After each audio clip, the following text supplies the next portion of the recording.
Good morning, Eagles. I'm Salela Fletcher. And I'm Abril Alvarez. Welcome back to Eagle News, your go-to place for everything happening on campus. Today we have some important updates along with a few exciting stories you won't want to miss.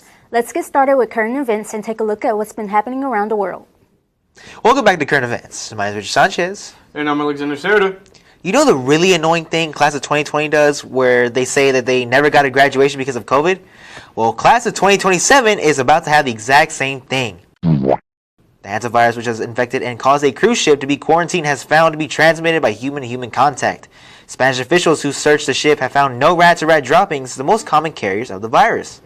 The ship has been allowed to dock and people on board have been allowed to get off of the ship only on the Canary Islands, where the virus has been quarantined. Though the infection has already spread, as a French national who took a flight with an infected individual has tested positive, including me. I'm actually French. That is truly frightening and worse than the measles. Additionally, crew members with expired contracts for the ship who returned to their homes in Switzerland have also tested positive, as well as 4 individuals within the UK. The virus originated in South Korea by the Haton River, originally discovered by Dr. Ho Wang Lee in 1978, and spread from the striped field rat. The particular strain of the virus that is spreading is the Andes variant, of which there is no cure. Normally, the hantavirus is incapable of being transmitted human to human, with the sole exception of the Andes variant.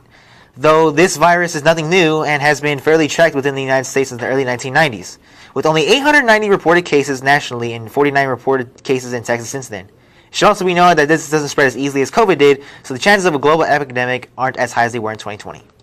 Before this, and within the United States, the Supreme Court had significantly weakened the Voting Rights Act of 1964. Initially passed by President Lyndon B. Johnson, this act put into effect during the Civil Rights Movement to better the lives of colored people in regards to voting and voting practices, primarily African Americans. Many believe that this gutting of such an important act is aligned to coincide with the Save America Act, which places restrictions on voting ballots such as the mandatory practice of bringing legal identification to insert citizenship to the United States. This follows suit with false information with President Trump's presidential loss in the election of 2020, which he frequently claimed was a result of unregistered voter fraud via illegal immigrants. That's all the time we have for today. Wear your masks, and now, on to announcements. Hey, I voted in that election. Good morning, Eagles. I'm Justin Murray. And I'm Ryan Cook. We've got some important announcements and senior events coming up, so let's get right into it. Starting off, today is Senior Corps Day, so seniors be ready to represent your achievements and wear these corps with pride. Then, moving to Friday, May 15th, there are a few important things happening. First, AFC hours are due, so make sure to get those turned in on time. Also, on that same day, students are encouraged to wear green to raise mental health awareness. Let's show our support, Eagles. And later that evening, on May 15th, we celebrate a huge milestone, college graduation for all seniors at 6 p.m. at the Curtis Colwell Center. Next up, on May 18th, we have the Junior-Senior Candlelight Crossover at 6 p.m. in the Student Center. It is a meaningful tradition you don't want to miss. May 19th is a big day, starting with Eagle Day from 11 to 12:20 in the Performance Hall. And it's also the last day of school for seniors. Then, on May 22nd, we'll have Senior Sunset at White Rock Lake at 6:30 p.m., a great way to reflect and celebrate together. On May 26th, seniors, don't forget you have graduate practice from 12 p.m. to 1:30 p.m. And all seniors must wear their class shirt. Following that, May 27th is yearbook signing day, so make sure to take the time to make those memories last. And finally, the big moment, high school graduation on May 30th at the Alfred J. Lewis Complex. That's all for your Eagle News updates. Stay on track, show up, and finish off strong. We're proud of you, seniors. Hello, I'm Emiliano Martinez. And I'm Cesar Delgado. And welcome to this week's Second Minute Shoutouts. Shout out to the juniors for surviving their AP test for Miss Lewis and Miss Turman. Congratulations to the senior class on graduating this Friday. Thank you for an incredible 4 years from Lassiter staff and administration. A massive thank you to our senior editors in Eagle News, Dana Nava and Marissa Bercera, and in yearbook, Valeria Moreno and Annalise Gonzalez. Ms. Lewis is beyond proud of everything y'all have accomplished. Your dedication and hard work will live on through your legacy in the program. That's it for shoutouts. Now on to our next segment. Good morning, Eagles. My name is Michaela Fleming. And my name is Anna Jefferson. Let's take a look at what the weather has planned for us this week. Kicking a week off, look forward to a cool Monday with a high of 79 that cools down to a low of 63. Make sure to bring a sweater as there is a 40% chance of rain. On Tuesday, expect the temperature to be a high of 82 and it cools down to a low of 58. Perfect weather for a coffee run. On Wednesday, we'll be reaching a high of 89, which will cool down to a low of 64. Thursday, expected to be a sunny day with a high of 87 and a low of 67. And finally, on Friday, expect nothing but a clear sky with a high of 88 and a low of 69. That's all for weather. Now on to the next segment. Good morning, my name is Dulce Lazo. And I'm Judith Hernandez, and we are glad to announce our Lassiter birthdays from May 4th to May 24th. Happy birthday to Emily Reyes, Yesenia Chacon, Jimena González, Aaron Caldera, Daniela Castillo, Jacqueline Baca, Emmanuel Gonzalez, Matthew Garcia, Ryan Fraser, Jacqueline Cortez, Jocelyn Cortez, and a special happy birthday to our Eagle News editor, Marissa Becerra. If you see these students in the halls, make sure you wish them a happy birthday. That wraps up our last letter birthdays for this week. Now let's hear from our next segment. Hello, I'm Maria Alvarez. And I'm Leah Green. Welcome back to another college segment. Here we will be interviewing students and bringing educational entertainment within a college environment. Today's contender is our senior anchors. Let's begin with, what habits are you going to bring into college? What's one habit you're going to take into college? One habit I'm going to take with me into college is definitely remaining organized at all times, because in college you're now in the real world and you have to manage a job and also manage the college workload. One habit I'm going to bring into college is remaining a socialite and seeing out what I can with all the opportunities I am given.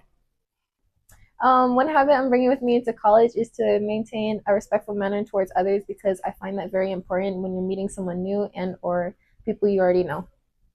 One habit I will bring into college is being able to manage my time well, because I will be balancing my work study, my school life, and my personal life as well.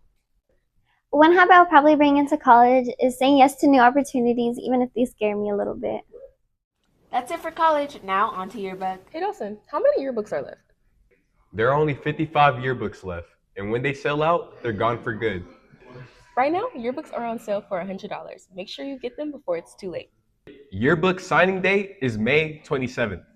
You definitely don't want to miss that. That's the day everybody signs the yearbook and memories are kept. You can purchase your yearbook at yearbookforever.com. All you have to do is search up our school Lassiter. And if you have any questions, find Valeria Moreno or Annalise Gonzalez. They are yearbook's editors-in-chiefs, and they can help you along the way. And that's all from us. Now on to our next segment. Good morning, Lassiter Eagles. Come with us one last time to interview seniors over their years here at Lassiter. So I would say that the teachers that impacted me the most over my 4 years were Ms. Caldwell and Ms. Lewis. They're both really great teachers. They were really strict during class, but that's what makes them so great, and what's allowed me to be prepared for college classes and harder assignments along the way. And they really pushed me to be better and to be more hardworking. And then from my freshman year to my sophomore year to my senior year, I would say that what's changed is I'm more prepared now. I know what college is somewhat mostly about, what it takes to achieve and do what I have to do in order to accomplish my goals. That's impacted me the most was probably Mr. Quillen. He kind of took me under his wing the first few years when I was on a bad track. I wasn't really doing what I was supposed to be doing. He gave me good advice, and he's kind of like a father figure to another father figure to me. He treats me very kindly, and yeah, he's been his advice has been really good, and I've taken a lot of it. A way that I've changed since freshman year, I think I want to say that I'm a little more mature. Obviously, though, it comes with time and with age. And when I first started in my freshman year, I wasn't really doing good. In school, I had too much freedom. And now I feel like I'm on the right academic path, and I'm on to new and better things. There have been so many teachers that have impacted my high school career, so I can't name just one of them or just two of them that have only been there for me, because everybody has. And I am very thankful and grateful for the opportunity that they all gave me to lead me to my success in the future.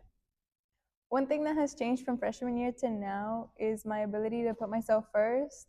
I feel like the more I started prioritizing that, the better everything has become for me. And the more I have been able to focus on what I want for my future. And I've been able to support myself and my family and my friends more, and it's great. Thank you all for watching and supporting our school news this year. It's been an incredible 3 years, and I'm so proud of everything our team has accomplished this year. For the last time, I'm Marissa Becerra, your editor-in-chief, signing off. Have a great day, and thanks for watching. In 1968, Richard Nixon won the race to the White House and served out his first four-year term. Then, he sought re-election in 1972 and won in a landslide, which is also known as the Nixon Sweep. However, tragedy struck in 1974, and Nixon was left forced into resignation by the American people, which, if you ask him, was completely unjust. His words, not mine. Fast forward to 2026, and Richard Sanchez is the president-elect, or one of the candidates that you can vote for the senior president role. Richard Sanchez is the people's president. He wants to bring forth your forthcomings to anyone who might be able to help, as long as it's fully reasonable. With a standing 3.7 GPA, Richard Sanchez is fully academically responsible, such as being an award-winning journalist in the current events and issues category in the UIL competition. He is also confirmed to be the lead editor of the next year's Eagle News program. All that Mr. Sanchez asks is the people's opinion, also known as your voice. He wants to know what you want to do regarding fundraisers and fun events that can make your senior year the most memorable one in all of your 4-year degree of high school. Whether it's traditions such as Senior Assassin, or simple fundraisers such as movie nights, or field trips even, Mr. Sanchez wants to make it happen, and he feels that he could be the voice that can reach out to those who can make it possible. So please, when you vote down on that Google form in like May or whatever, please take in Mr. Sanchez's campaign into consideration. If there's one word this campaign needs to be offered to you, it should be passion. It's not deemed a popularity contest by Mr. Sanchez. He simply wants the role to help your school be even more memorable than it already is. So please, when you vote, click Sanchez on that form or something. Thank you!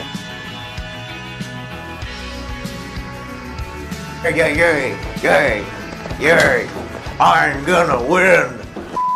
Stu!